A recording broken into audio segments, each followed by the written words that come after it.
YouTube, what is going on? We're back with another video. And as you can tell from the title, it's going to be a little bit different from what we usually do. Typically, we stick to product videos, but I know that you guys have really been enjoying the riding content, and I wanted to build on that a little bit more and give you guys an inside look at some of the training that we do from time to time. Obviously, with us being up here in Minnesota, it's hard to get outside during the winter months. So this is an exercise that I like to do at home or at the shop. Basically, it's an indoor plyometric exercise that helps you stay explosive and reactive and basically stay fast even when you don't have the opportunity to ride the track or go outside. You might be wondering why a bike shop is posting a training video. Shouldn't we be sticking to selling product? However, I feel that our shop is pretty unique in the fact that we're pretty much just a group of racers who sell racing products. So I want to take advantage of that, and perhaps going forward, we can kind of fill you guys in on more of the training stuff that we do in between the week. So if a series of training videos is something that you guys would be interested in seeing from us, be sure to drop a comment and let us know, so this way we know that we're heading in the right direction. Enough talking, let's get into a quick guide of my warm-up, and then we'll actually get into the workout itself. So I'll see you guys downstairs.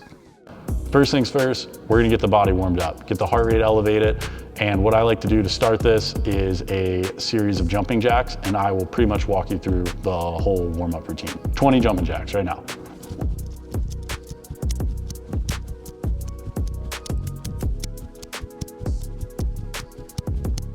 Okay, then we'll go to open arm ones.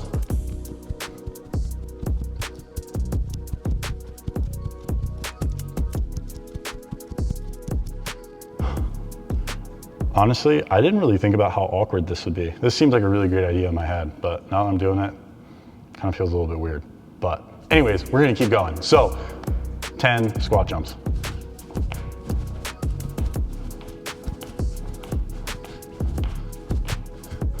You're gonna be in a lunge position, and you're gonna jump from here to the next one. So 10 each one.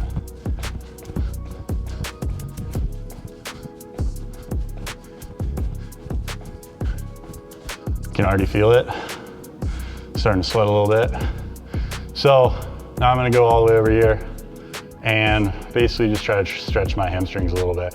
So I like to do these where I'm bending over, keeping this leg straight, trying to essentially touch my foot.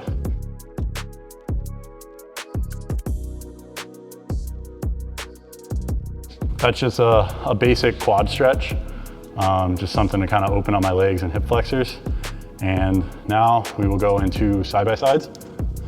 Just open up the side. 10 each one.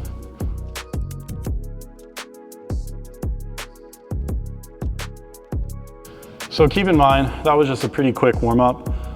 There's a bunch of other stretches that you can do too as well.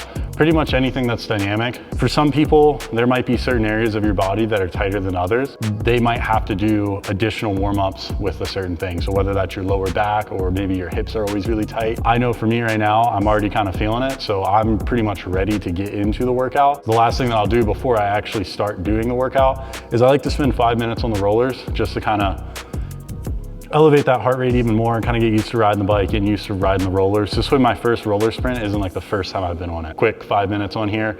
Again, just trying to get the heart rate elevated. We're not actually working out right now, at least not yet.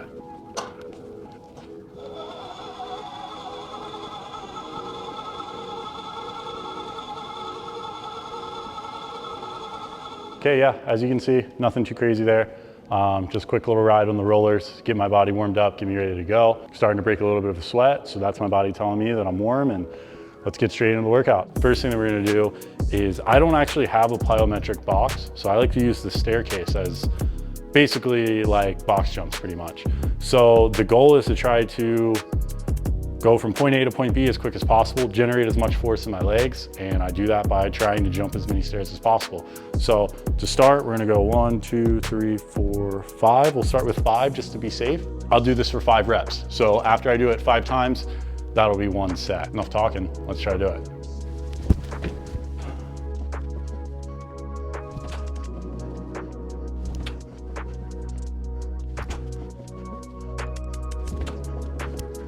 Okay, there you have it, 5 done. Let's get into the next set. Okay, so now we're gonna get into the next exercise. Pretty much what we're gonna do here is a depth jump into exploding upward. So like a depth jump into a vertical jump. For those of you who don't know, a depth jump is pretty much when you start from a higher point and then you try to absorb the impact. So I absorb the impact and then I'm gonna jump up into a vertical jump right after this. So I really like this one because I feel like it's really teaching me, it places a big emphasis on like making sure that you're ready to fire. As you can see, kind of the theme of this workout, I'm literally using a stack of grid wall and a pallet that's just been kind of sitting here. That's kind of the beauty of this workout. Pretty much all you need is a bike and rollers. Everything else you can find. So just find a ledge or something to jump off of and do a vertical, find a staircase, and then you'll see in the next one what we'll be talking about. You need to be faster.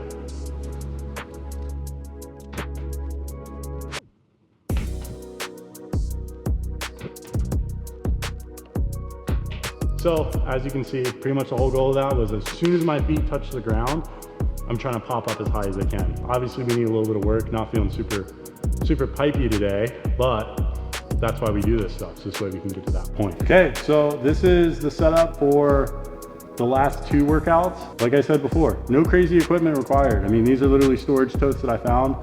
They don't have to be this tall. You could use rocks, you could use anything, but basically what I'm gonna try to do is I'm gonna jump through each of these as fast as possible, like a hurdle jump. So I'm trying to stay low, and just like with the other workout that we did, as soon as my feet touch the ground, I'm trying to pop into the next one. Just be really, really explosive, right?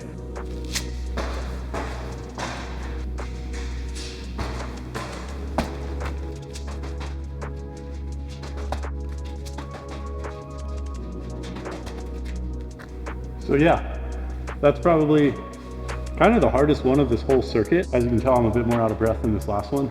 So those 3 workouts that we just did, we're gonna run them into a circuit. So for today, let's say we do them 3, maybe 4.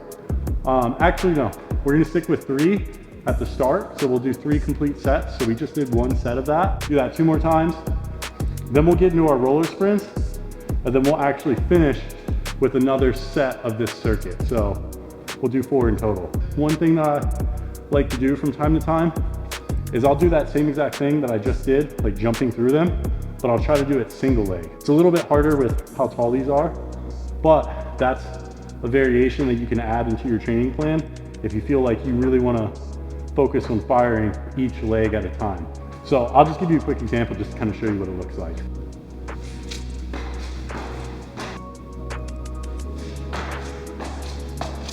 Now, as you can imagine, the single leg variation is going to be a lot harder than using both legs, but it's good to make sure that you're practicing stability and being able to fire off each of them. If you think about it, when we're riding the bike, we're pretty much firing 1 leg at a time. So that's a really good exercise to do for the more advanced riders, but for everybody else, kind of start off with that double bound hurdle jumps, whatever you want to call it.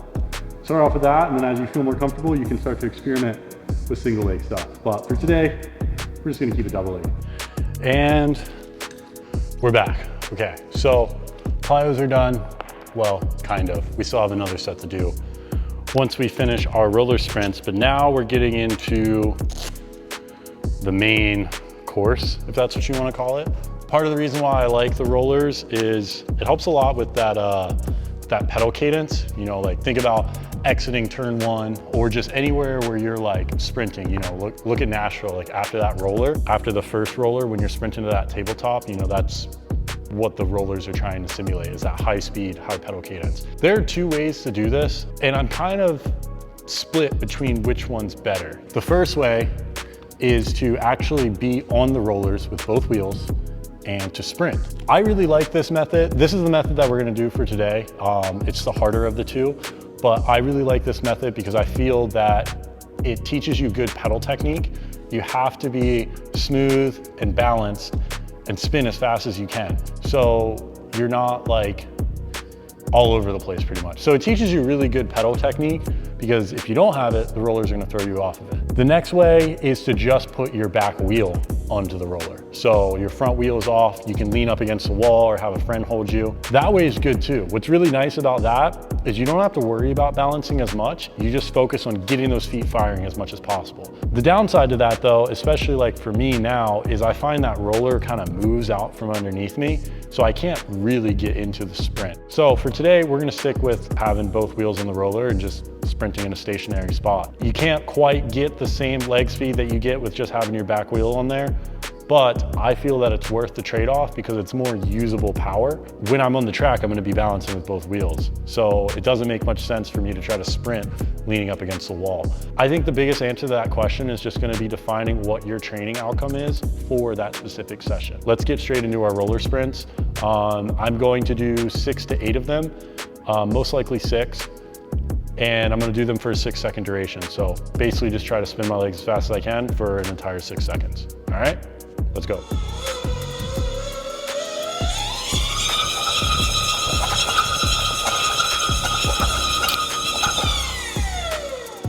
Number 1 out of the way. As you can tell, I just got on there and try to spin my legs as fast as possible. A couple things to focus on is keeping your hands nice and loose. You wanna let the bike flow underneath you and keeping that core nice and braced. And from there, you're just thinking about tight circles, getting those legs going as fast as they can. It's probably one of my least favorite BMX workouts to do, but super good for you. And I always feel a difference whenever I'm slacking on these. Let's say I go a couple weeks without doing them. Like I can feel that I'm not as explosive and that I'm not getting out of the turns as well. It just feels like I'm pedaling in mud no matter how light my gear is. So these are super important. They suck, but really good, so.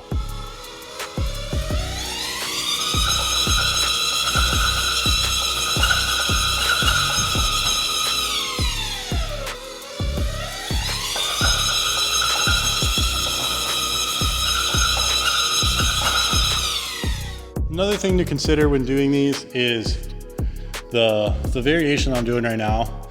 Obviously, it's gonna take a little bit of practice to get to a point to where you can fully sprint with control. You know, rollers are hard enough to ride on their own, so I'd say when you're just starting out, it's totally fine just to put your back wheel in the back. By putting just your back wheel in the back 2 rollers, there's still a lot of advantages to be had.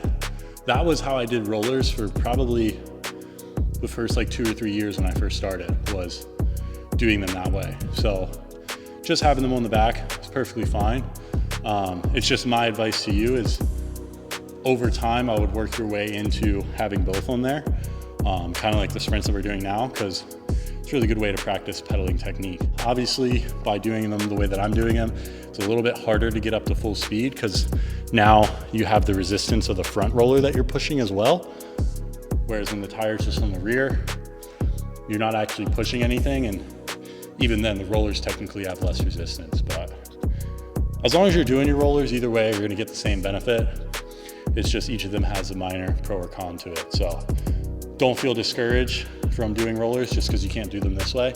You have to put your back wheel in there. There's a lot of pros out there that only do them that way. So it's really just personal preference and which one that you prefer to go with. But yeah, here's your daily reminder to do your rollers.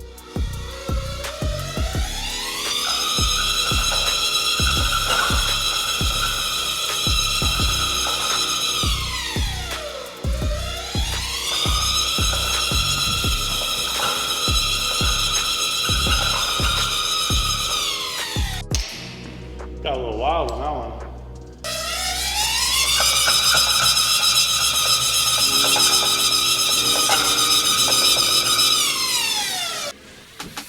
All right, plyos are done, sprints are done. We're back up here in the studio. I figured this would be a more suitable place to kind of wrap up the thoughts from everything that went down today. As you can see, the main goal of this workout was to pretty much be more explosive. This is an area of training that I've neglected for quite some time because, quite frankly, I find this style of training to be pretty boring. I always struggled to see measurable progress with box jumps and roller sprints and all that other stuff. I just enjoyed lifting heavy. You know, I enjoy squatting, I enjoy bench press, I enjoy all of that stuff because I feel like there's more measurable progress. Same thing with gate times and everything like that. However, it wasn't until I spent some time away from doing this that I started to see the value in training to be explosive. You know, in the moment, it's pretty hard to tell. You know, you can measure a PR box sprint, but in terms of the rollers, it's kind of hard to tell whether you're actually making progress or not without having a bike computer or something like that.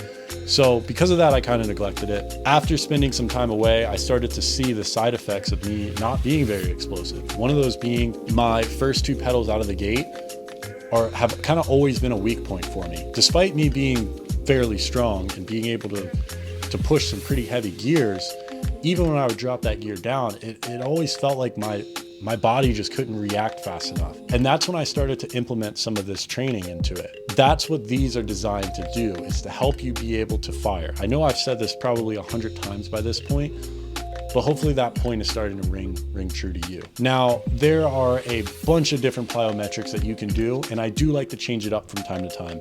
I'm not always doing the same plyos, but the whole point of this video is to give you an inside look at what someone who is currently racing BMX does to be more explosive, and hopefully you can apply that to your next training session. Okay, so now let's kind of wrap this thing up. We've done a lot of talking. You know why people do plyos. You can see why they're beneficial for you. Hopefully this is able to provide you on some ideas of just a simple and easy workout to do. As you can see, there was no fancy equipment. Pretty much the only thing that you needed was rollers and a bike. Everything else is just kind of things that I had laying around that I made do with, and you can do the same. Now, obviously, I can't end this video without at least trying to sell you something. We are a bike shop at the end of the day. So if you don't already have a set of rollers, I know of a pretty good place to find a set of rollers, fulltiltbike.com. And if your bike is out of commission, I also know of a pretty good place to where you can get some bike parts or even soup up your bike. So guess what? fulltiltbike.com. Head on over there. We've got a large selection of some of the latest BMX racing products, and yeah, it's basically racers selling racers products. Enough with the marketing scheme, enough with the sales. Please, if you enjoy this video, don't forget to like, comment, and subscribe. This is a little bit of a new style for us, so also let us know what you think about this. Would you like to see more training videos? Hope you enjoyed it. Thank you so much for tuning in. Thank you so much for checking out this video, and I'll see you guys in the next one. Later.